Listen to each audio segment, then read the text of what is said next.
Okay, welcome guys to our student teacher training. My name is Mr. Germer and I'm really glad to be here.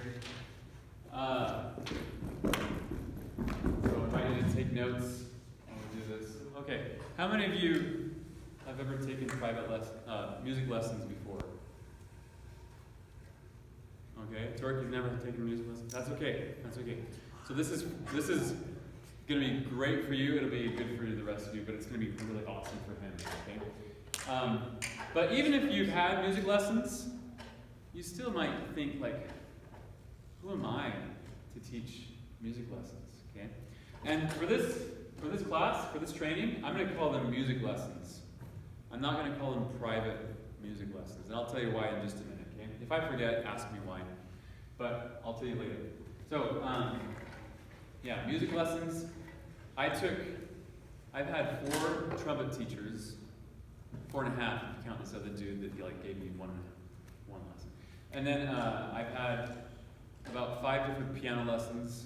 I've had a French horn instructor, and I'm going to tell you what music lessons is like.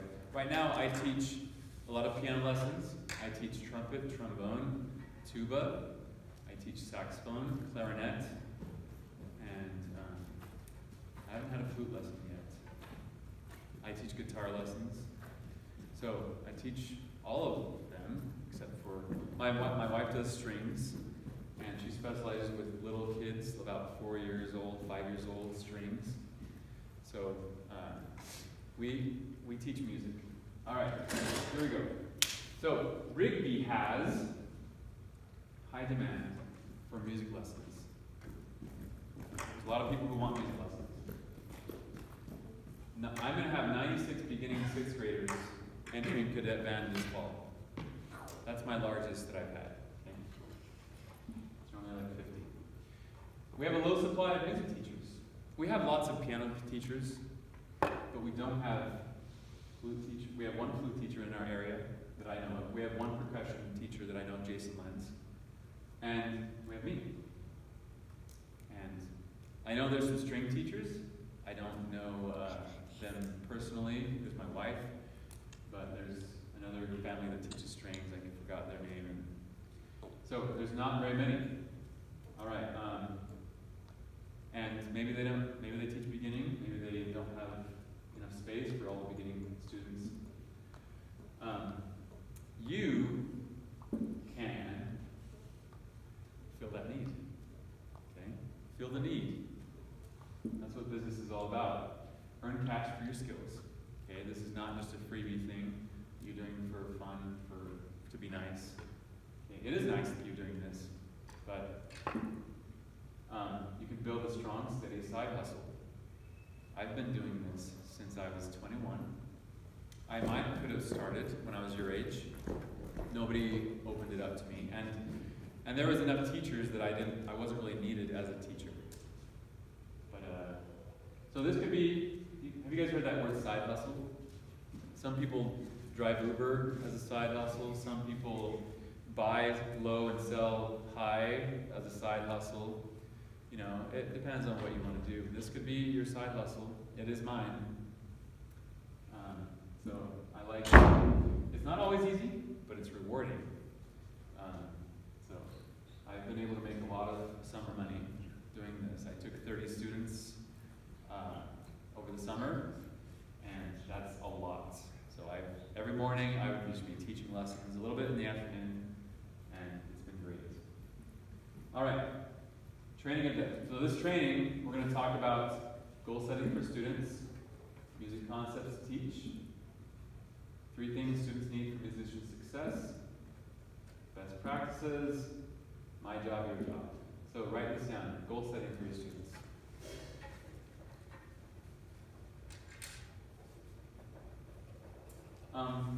Right in this picture, this is kind of a goal. I don't always write a goal on my students' notebooks every day. Once in a while, I will. So this is a typical goal. By August 21st, I will be ready to perform number 19. It's specific. It has a time. It's doable by the student. Number 19 is a song in their book. Okay? I have a reminder, remember to count rhythms, sit and stand, or stand with good posture. Okay, I have some reminders, and that's the kind of stuff that we do. Okay, we help kids set goals. If they have a goal in mind, they're more likely to achieve it. All right, beginning of every lesson, you should kind of have in your mind what you want to accomplish for that lesson. You might want to think about what you want to accomplish that month. But what do you want to accomplish that lesson? Okay? Maybe it's just a few different things. You only have 30 minutes usually, and you don't have a whole lot to, maybe you just want to help them pass off 1 or 2 songs. And that's cool. You don't always have to write this down, but you got to get something done. Okay? Possible answers. Now this is teacher jargon. In teachers, sometimes we do write this down for our lesson planning. Students will be able to count simple rhythms, quarter, half, and whole notes.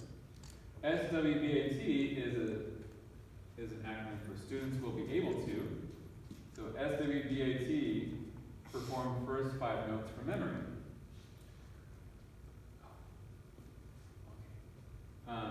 Students will be able to perform Canadian chord 5 with good posture.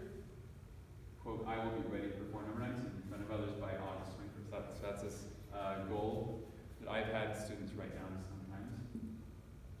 And then, this is really important, one thing at a time. If you combine more than one objective all at once, you increase the risk of failure. I was teaching piano lessons with this one series of books, and it combined a few things all at once in one song. It wanted the student to learn more than one thing at once, and it was not good. It didn't do well for my students. And I switched to another series of piano books that focused on one thing at a time, and it did it really well. We drilled this one thing, and before we moved on to something else. So I moved to this other series of books that did one thing at a time. Let's say, for example, that you're teaching a student, you're in a lesson, and this student plays a song. His posture's horrible, his tonguing is awful, and his breathing is bad, his bowing is just all over the place, and he's got problems, okay? Are you going to tell him, all right, your breathing is wrong, your bowing is wrong, your posture's bad, you're a bad person? No.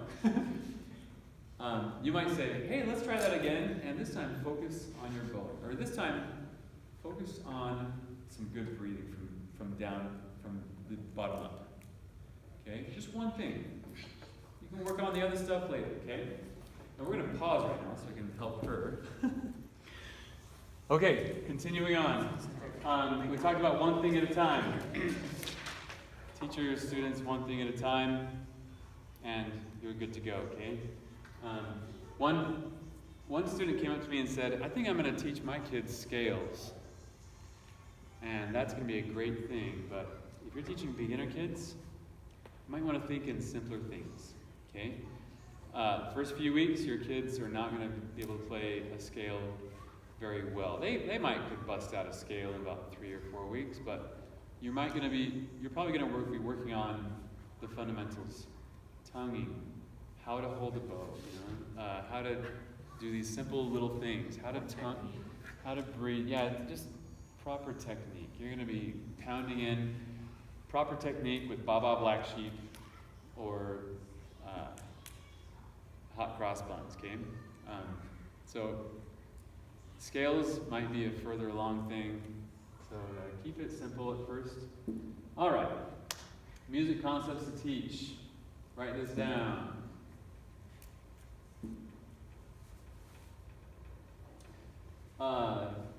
Technique. So somebody said technique. So think about breathing, posture, embouchure, grip. I mean, like how to hold the instruments. Okay. Proper technique is those things. There's more than that. Music literacy. How to read music and how to write music. Do you ever think about getting your kids to write music? I'm going to say it. I'm going to say have some music paper handy, some manuscript paper handy. Okay, I'm going to keep on hand.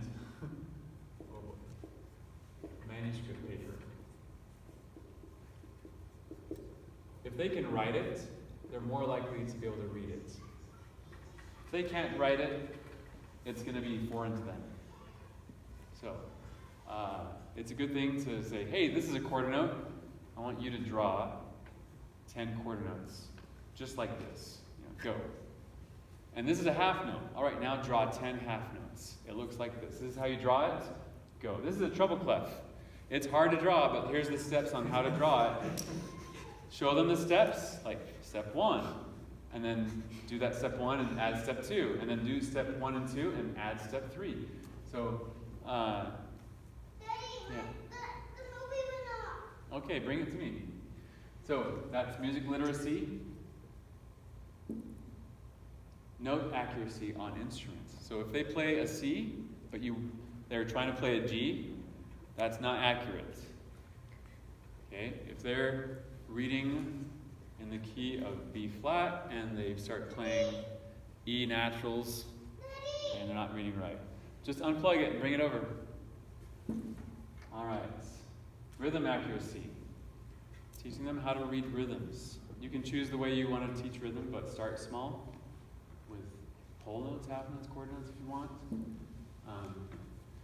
Okay, music concepts teach style. Are you going to be teaching them swing? Are you teaching them Baroque, classical? There's lots of different styles. And that might not be a thing for beginners, right? So, down the road. Strength building. Brass, this means lip slurs and long tones. Strings, this might mean going from string to string. I don't know what that's called. String crossing? Yeah. You want to be doing things that are becoming common. Okay. Warm-ups. Warm-ups is big. Long tones for woodwinds. Maybe going over the break with things, going from G to above the break C, from G to above the break D, G to E, G to F, so forth. Okay? Scales, of course, this is maybe with beginners it'll just be a 5-note scale. Scales, they're a way to get kids accustomed to that key. Again, this is something that's not beginning. This is further down the way. Flexibility, switching from key to key, switching from low register to high register, switching from string to string, from partial to partial, from different time signature to another time signature. Different clefs. That one's tricky. Different clefs. Yeah. That's it. Get out. And keeping a constant tempo. Oh my goodness, beginners, they like to have a flexible tempo. I'll play this part slow, and this part really fast, and this part slow, and this part really fast, and then I'm not even going to tap a foot. Okay? You might want to get them to keep a steady pulse. Teach them how to use a metronome. Teach them how to use a tuner. All right. I believe there's 3 parts to musicianship. Many of you have already learned this from my previous classes. Number 1, instruments. You may need to check it. Once they have an instrument, first of all, I got to tell you a story. My first year here, I got a kid who wanted to join band, and I said, "What instrument do you want to play?" And he said, "I think I'd like to bring my Casio keyboard, and then I can play any instrument you want me to."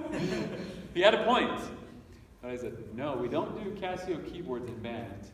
You have these choices." And he was stubborn, and he just chose one of them.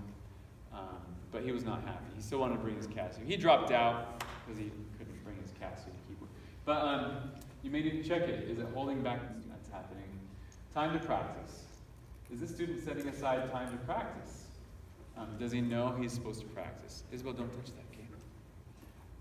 Do the parents need some suggesting help for setting practice times? Parents don't always know that they can be in charge of their kid practicing. So you may need to suggest to parents, hey, you need to help him. You should help him set aside some time to practice. All right. And number 3, you got to want it. Student needs to want to become better. Does he or she want to become better?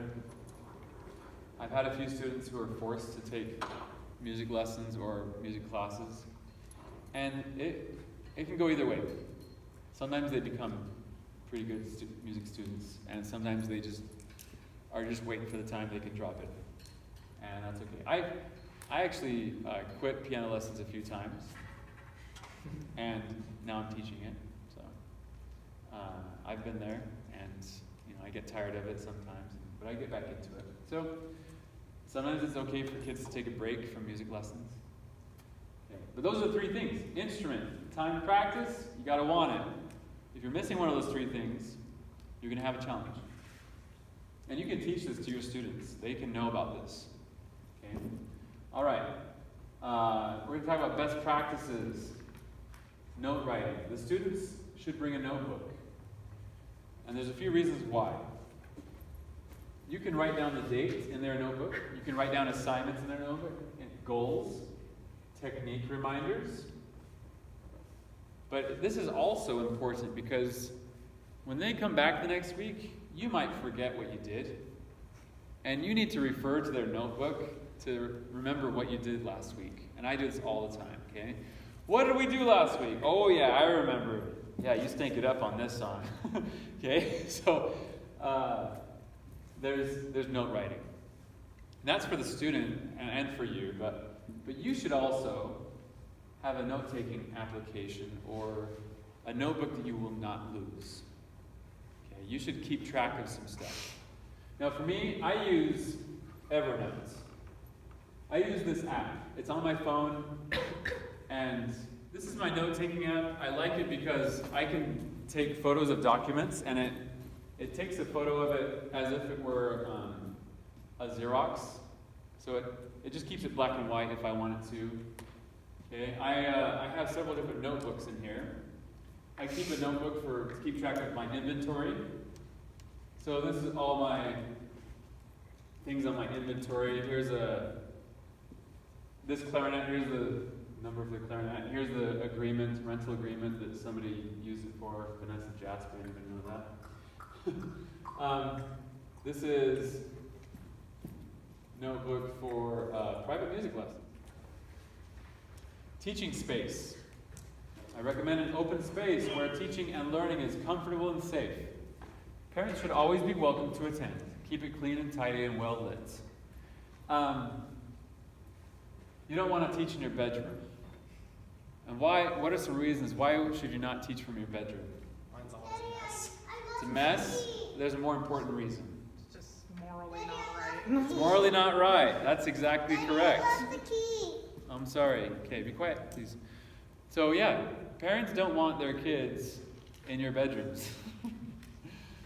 Yeah, but also, like, you need a kind of a big space. Where I teach in our living room where our piano is, and right around the corner there's a kitchen, and there's lots of distractions. My dog, my family's cooking dinner or eating breakfast.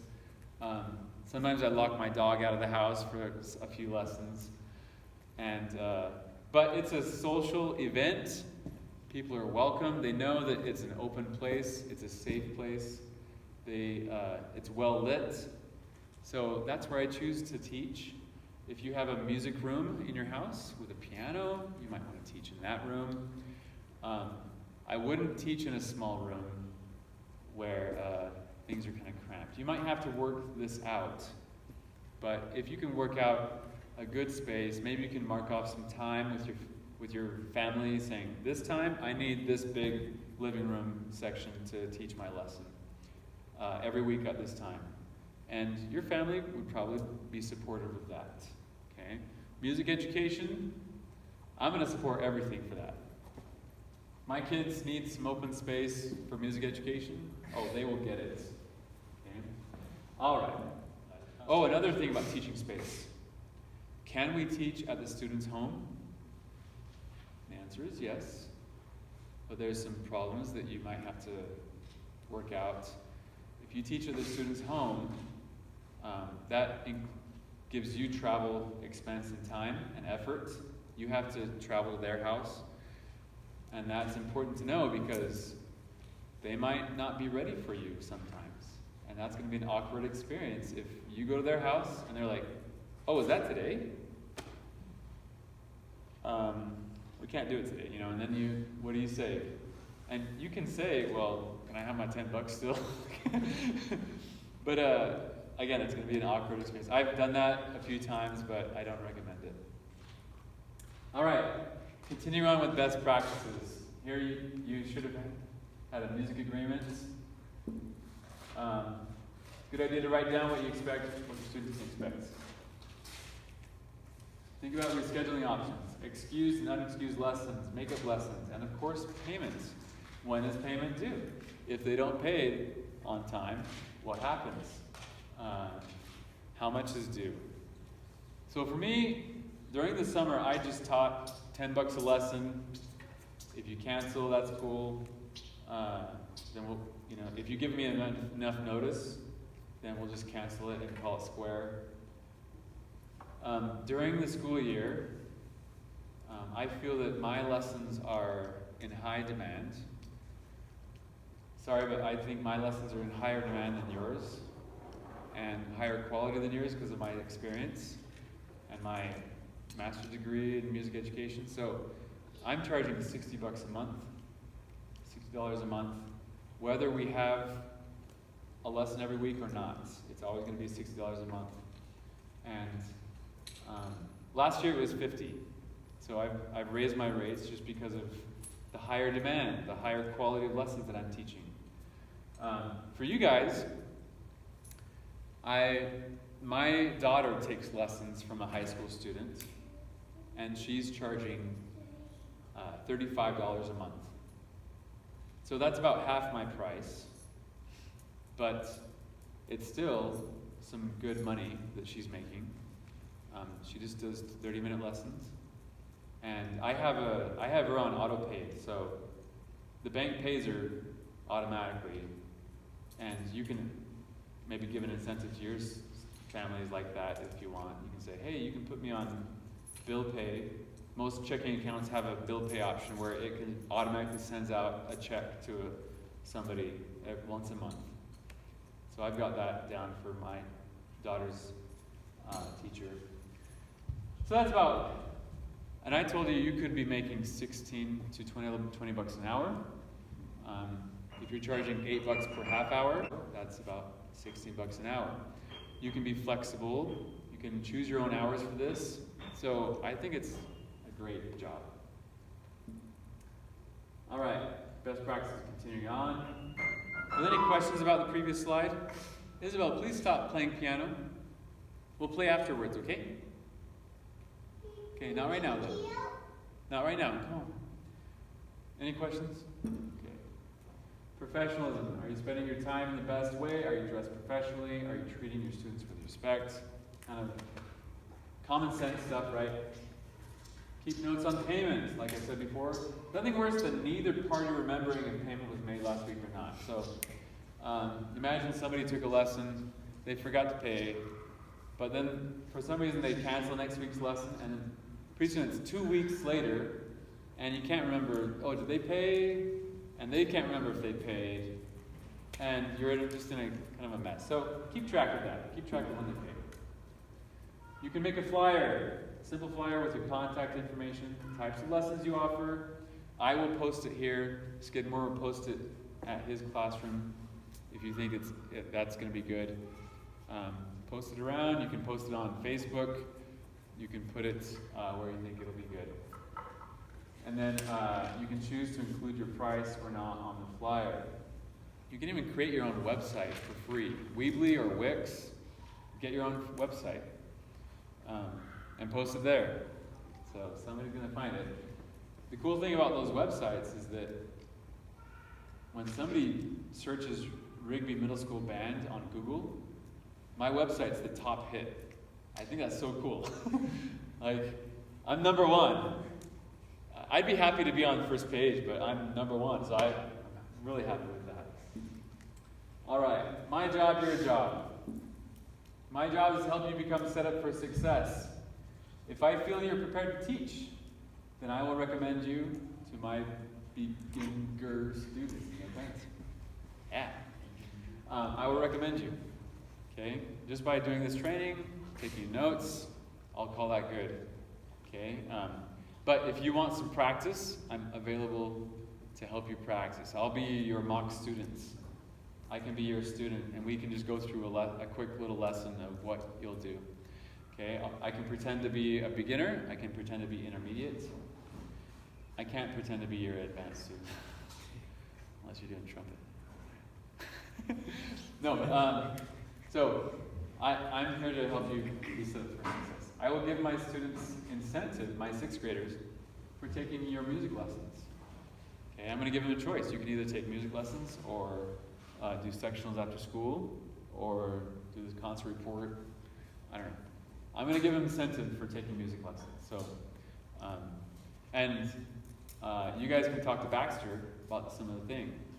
Okay? Say, hey, do you want to give your students incentive for taking music lessons? He probably has some ideas. So he probably wants them to take lessons. I can list your name and contact information in a music teacher directory, rigbymusiceducators.weebly.com. We try that. Let's see if it works. Again, one of the things. All right, yeah. So this is a website I created because nobody knows who teaches what in Rigby. And so here's the list. And right here it shows a harp teacher. Oh, come on. Can I not scroll? Anyway, if you can scroll down, you'll see a bunch of other teachers, okay? These are Rexburg teachers at BYUI, and that's okay. I'm on there, there's a flute teacher, percussion, and then piano teacher. There's even some lady who was nominated for a Grammy. She lives in Rexburg, and she's on there. So then, oh, come on, go back. Your